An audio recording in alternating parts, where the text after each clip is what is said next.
সম্মানিত দর্শকবৃন্দ, আসসালামু আলাইকুম রহমতুল্লাহ। চাষি মিরাজ কৃষি চ্যানেলের পক্ষ থেকে আপনাকে স্বাগতম। দর্শক বন্ধু, আপনারা এই সময় অনেকেই টমেটো চাষ করতেছেন, কিন্তু টমেটো চাষ করতে গেলে একটা সমস্যায় প্রত্যেকটা কৃষক পড়ে থাকেন। সমস্যাটি হলো টমেটোর ফুল ঝরে যাওয়া সমস্যা। এই সমস্যাটি আসলে কেন হয় এবং এর সঠিক সমাধান কি, এই সম্পর্কে আজকের ভিডিওতে বিস্তারিত আলোচনা করব। তাই সম্পূর্ণ ভিডিওটি ধৈর্য সহকারে দেখতে থাকুন। ইনশাআল্লাহ অনেক কিছু জানতে পারবেন এবং শিখতে পারবেন। দর্শক বন্ধু, আমাদের এই টমেটো হচ্ছে আগাম টমেটো চাষ, কিন্তু টমেটো মূলত শীতকালীন একটি সবজি। শীতকালীন সবজি যখন আমরা আগাম চাষ করেছি, তখন আমাদের একটু সমস্যা তো ফেস করতেই হবে, এটা তো স্বাভাবিক। কারণ টমেটো যেহেতু শীতকালীন সবজি, কিন্তু বর্তমান সময়ে এসেও প্রচুর পরিমাণে কিন্তু তাপমাত্রা আছে, বৃষ্টিপাত হয় মাঝে মাঝে, এবং তাপমাত্রার কারণে কিন্তু এই টমেটোর ফুলগুলো ঝরে যায় এবং দেখা যায় অনেক বেশি ছত্রাকের আক্রমণ হয়ে থাকে। কারণ যেহেতু বৃষ্টি পড়ে, এজন্য কিন্তু ছত্রাকের আক্রমণগুলো ঘটে থাকে। এবং বিশেষ সমস্যা ছত্রাকের সমস্যা এবং প্রচুর পরিমাণে তাপমাত্রার জন্য কিন্তু টমেটোর ফুলগুলো মূলত ঝরে যায়। কিন্তু ফুলগুলো ঝরে গেলে তো কাজ হবে না, আমাদের তো টমেটো গাছে টমেটোর ফুলগুলো টিকাতে হবে। কিন্তু আসলে কিভাবে টিকানো সম্ভব? আপনারা অনেকেই ফোন দিয়ে বলেন এই কীটনাশক ব্যবহার করেছি, ওই কীটনাশক ব্যবহার করেছি, কিন্তু টমেটোর ফুলগুলো দাঁড়াচ্ছে না। কিন্তু আসলে কোনো কীটনাশক বা কোনো ছত্রাকনাশক ব্যবহার করলে কিন্তু টমেটোর ফুলগুলো দাঁড়ানো সম্ভব নয়। টমেটো ফুল যদি এই সময় গাছে টিকাতে হয়, একটি মাত্র উপায় আছে, একটি পরিচর্যা আছে। সেইটি অ্যাপ্লাই করলেই টমেটো গাছে কিন্তু যথেষ্ট পরিমাণে টমেটো ধরবে। টমেটো গাছের ফুল ঝরা বন্ধ করার জন্য, টমেটো গাছে টমেটোগুলো ধরার জন্য আমাদের ব্যবহার করতে হবে হরমোন। এই হরমোনটি কী নামে পাওয়া যায়? হরমোনটি পাওয়া যায় জোয়ার নামে। জোয়ার টমেটো গ্রেড, এটি গুরপুকুর কর্পোরেশন লিমিটেড বাজারজাত করে থাকে। নাম হলো জোয়ার। এটি গায়ে লেখা আছে জোয়ার টমেটো গ্রেড, মানে এটি টমেটো গাছের জন্যই আবিষ্কার করা হয়েছে। এটি শুধুমাত্র টমেটোর ফুলে স্প্রে করতে হবে। দর্শক বন্ধু, এটি যদি টমেটোর ফুলে আপনি স্প্রে করেন, তাহলে আপনি যে কয়টি টমেটোর ফুলে আপনি এটি স্প্রে করবেন, প্রত্যেকটা টমেটোর ফুল টমেটোতে রূপান্তরিত হবে ইনশাআল্লাহ। তাই আপনারা জোয়ার হরমোনটি ব্যবহার করবেন। এখন জোয়ার হরমোন কিভাবে ব্যবহার করবেন? জোয়ার হরমোন টমেটো গাছে ব্যবহার করার জন্য প্রতি 1 লিটার পানিতে 20 ml করে হরমোন মিশিয়ে হ্যান্ড স্প্রে মেশিন দিয়ে স্প্রে করতে হবে। তাহলে দেখবেন একটা টমেটোর ফুলও ঝরবে না ইনশাআল্লাহ। তো জোয়ার হরমোন অনেক জায়গায় পাওয়া যায় না, যদিও বর্তমান সময় সারা বাংলাদেশেই পাওয়া যায়, কিন্তু কিছু কিছু এলাকা আছে যেই জায়গায় জোয়ার হরমোনটি পাওয়া যায় না। সেখানে যদি আপনাদের অঞ্চলে যদি এই হরমোনটি না পেয়ে থাকেন, তাহলে স্ক্রিনে দেওয়া নম্বরে আমার সাথে যোগাযোগ করবেন। আমি সারা বাংলাদেশের যে কোনো প্রান্তে হোম ডেলিভারির মাধ্যমে হরমোনটি পৌঁছে দিতে পারবো।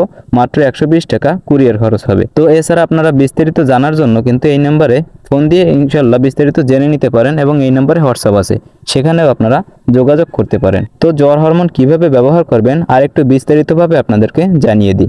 প্রতি 1 লিটার পানি 1 লিটার পানি নেবেন এবং 1 লিটার পানিতে 20 ml হরমোন মিশাবেন। এভাবে করে আপনি 2 দিন স্প্রে করবেন। 2 দিন মানে প্রথম আজকে স্প্রে করলেন, এর 3 দিন পরে আবার স্প্রে করবেন।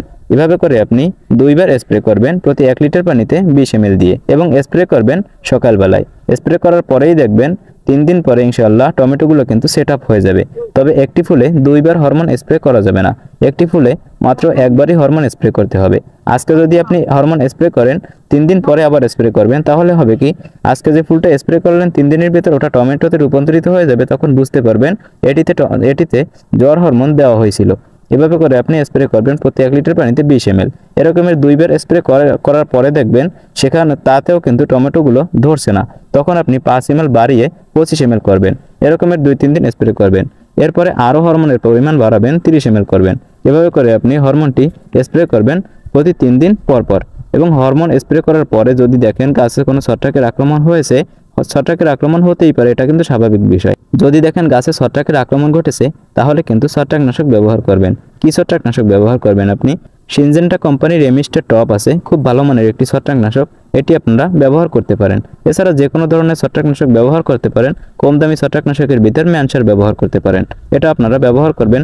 সকালে যদি জ্বর হরমোন স্প্রে করেন, বিকালে ছত্রাকনাশক স্প্রে করতে হবে। জ্বর হরমোন কিন্তু অবশ্যই হ্যান্ড স্প্রে মেশিন দিয়ে স্প্রে করতে হবে প্রত্যেকদিন। জ্বর হরমোন কিন্তু অবশ্যই হ্যান্ড স্প্রে মেশিন দিয়ে স্প্রে করতে হবে। আর যথাসম্ভব খেয়াল রাখবেন গাছের পাতায় যেন না পড়ে। গাছের পাতায় পড়লে কিন্তু সমস্যা হয় না, কিন্তু অতিরিক্ত মাত্রায় যদি পড়ে, তাহলে কিন্তু টমেটো গাছগুলো শক্ত হয়ে যায়, টমেটো গাছগুলো আর বাড়তে চায় না। কিন্তু অল্প পরিমাণে টুকটাক ছিটা ফোঁটা যদি পড়ে তাহলে কিন্তু গাছের কোয়ালিটি আরও ভালো হয়, কারণ এটি হলো প্ল্যান্ট গ্রোথ রেগুলেটর, অর্থাৎ পিজিআর নামে আমরা চিনে থাকবো। এটা হচ্ছে সেই পিজিআর। এটি দিলে গাছের কিন্তু বৃদ্ধি আরও দ্রুত হয়, কিন্তু আমরা যেহেতু পরিমাণে অনেক বেশি ব্যবহার করতেছি এর জন্য গাছের বৃদ্ধি কিন্তু থেমে যায়। যদি গাছের সম্পূর্ণ গাছ যদি ভিজে যায় তাহলে অল্প স্বল্প পড়লে কোনো সমস্যা হয় না। তো দর্শক বন্ধু, এই হচ্ছে টমেটো গাছে টমেটো সেটআপ করার একমাত্র পদ্ধতি। জ্বর হরমোন ব্যতীত আপনি টমেটো গাছে কখনোই কিন্তু টমেটো ধরাতে পারবেন না। জ্বর হরমোন অবশ্যই ব্যবহার করতে হবে। আগাম টমেটো চাষ অথবা অফ সিজন টমেটো চাষ, যে কোনো টমেটো চাষ করার জন্য কিন্তু জ্বর হরমোন ব্যবহার করা হয়।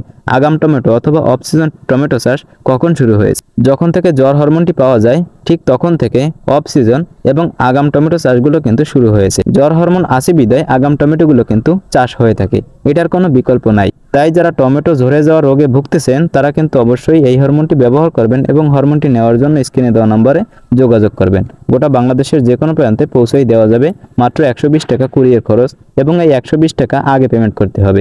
120 টাকা আগে দিবেন, বাকি যে জ্বর হরমোনের যে দাম সেটি আপনারা হরমোন হাতে পাওয়ার পরে দিবেন। দর্শক বন্ধু, এই ছিল আজকের ভিডিও। এছাড়া নানান প্রকারের তথ্যবহুল ভিডিও পাওয়ার জন্য চ্যানেলটি সাবস্ক্রাইব করে পাশে থাকবেন। এই চ্যানেলে প্রতিনিয়ত কৃষি বিষয়ক ভিডিও আপলোড করা হয়ে থাকে, এমনকি আমি নিজেও কিন্তু একজন কৃষক। আমিও নানান ধরনের সবজি চাষবাস করে থাকি। কখন কী সবজি চাষ করি, কোন জাতগুলো চাষ করি, কিভাবে কি পরিচর্যা করি, এই বিষয়গুলো কিন্তু আমি এই চ্যানেলে পার্ট বাই পার্ট নিয়মিত আপলোড করে থাকি।